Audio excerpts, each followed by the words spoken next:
on the fence about using Pinterest, I have answers. Let's dive in, shall we? You may or may not want to use Pinterest. I don't know, maybe, maybe not. Let's talk about it. I'm Cherise Marie. I am your priestess of Pinterest. I am your Pinterest strategy expert extraordinaire. I talk all things Pinterest and business and funnels and strategy, and we help you create the life that you dream of and the business that gives you that life, that gives you the impact and the income that you fantasize about, that you cannot wait to have so that you can achieve great things. Because don't we all want to achieve great things with our businesses? I know I do. I want to touch all the lives and help all the people create all the amazingness so that they can live in their purposes. And I hope you do too. So, pros and cons of using Pinterest. It's going to be easy. As you may or may not know, I don't actually have a script for this. I do everything basically by channeling what my business and what you want to hear right now. So, pros. It's really easy. It's like you could probably get away with an hour a month. It's not all that expensive to get started. Really, you just need Tailwind. That's the only paid anything. You can also hire someone to take care of it for not that much money. There are very strong analytics that you can use to absolutely know your numbers and know if it works or not, which is fantastic. Pinterest ads are fantastically cheap right now and probably will be for a very long time because Pinterest is its own entity. It is not owned by anyone else, which means they can set their ad rates. They can do whatever the heck they want. They are not beholden to anyone else. Fantastic, right? Mwah! I love them. I love Pinterest. Okay, so cons. Let's talk cons. Oof. Good grief. What are the cons to Pinterest for your business? Well, there is a bit of a learning curve. Let's be honest, there is a bit of a learning curve because it's not a social media platform. It is a search engine with a minor social media corner to it. Let's call it that. So there's that. It is something that not a lot of this could actually be a pro as well, something that not a lot of your competition are using. Everybody else is stuck on, Facebook, Instagram, YouTube. Hello, YouTube, and LinkedIn, and maybe a little bit Twitter. More guys, but Twitter, but a little bit Twitter. So those are the big five. Nobody thinks about Pinterest. So there are very, very few businesses that are on Pinterest. So you actually have a lot of really, there's crazy, crazy opportunities. But it's also something that it's still like the Wild West. So we're still trying to figure out really what your target audience absolutely wants so that we can dial that in. However, it's easier than Facebook by any stretch of the imagination. It's easier than Facebook to dial that in. Okay, next 4 cons would probably be that it's a delicate balance to stand out in a sea of sameness and yet be still appealing to the masses. And that can be a real challenge for people.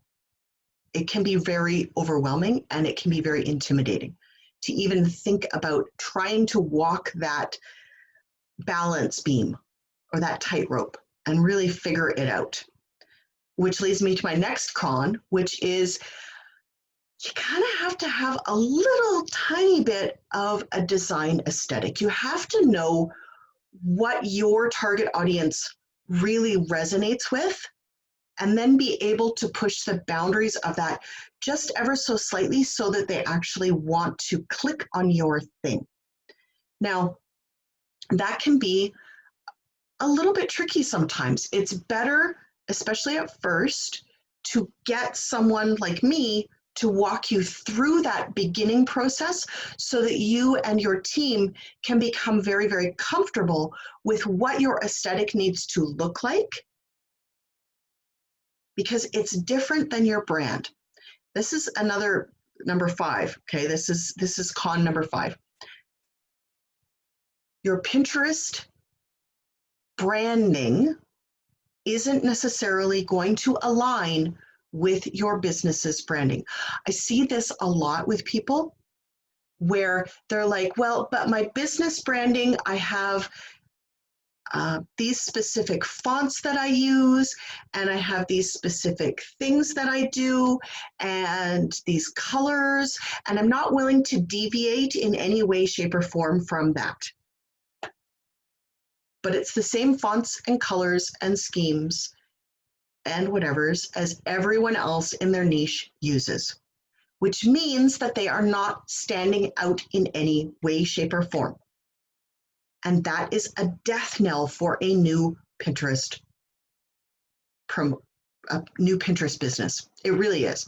If you are a sea of sameness, you are not going to stand out, and your pins are not going to be shared. You're just not going to be found because you're not that interesting to Pinterest yet. I hate to break it to you, but if your pins, they can be the most beautiful pins on the planet. The most beautiful pins. But if they look just like everybody else's, when you are scrolling on the phone and that pin is the size of a postage stamp and it looks just like the 8 pins all around it, no one's going to click on it. I hate to break that to you, but it's absolutely the truth. You need to stand out. You need to be unique. You need to be you, not just your brand. This is all about, in my last video, I talked about the energetics of marketing. This is all about that energetics of marketing. You have to bring through from yourself and from your business what that Pinterest account needs to look like. And it's going to look different in most cases from all of your other branded stuff. And that's okay. Now, I'm not saying it's got to look completely different and be mind-blowingly then when they get to your stuff, they're like, is this the same chick? Really? What I am saying is what you need to do is you need to find that point of difference. And you need to find that energetically within yourself. And then you need to lean into that a little bit so that you are not just same olding in that sea of boring. I hope that made sense for you. If it did, please hit that subscribe button and hit that subscribe button and hit the bell to be notified. Good grief, that was hard to say today. And I'll talk to you later. Bye. Good grief.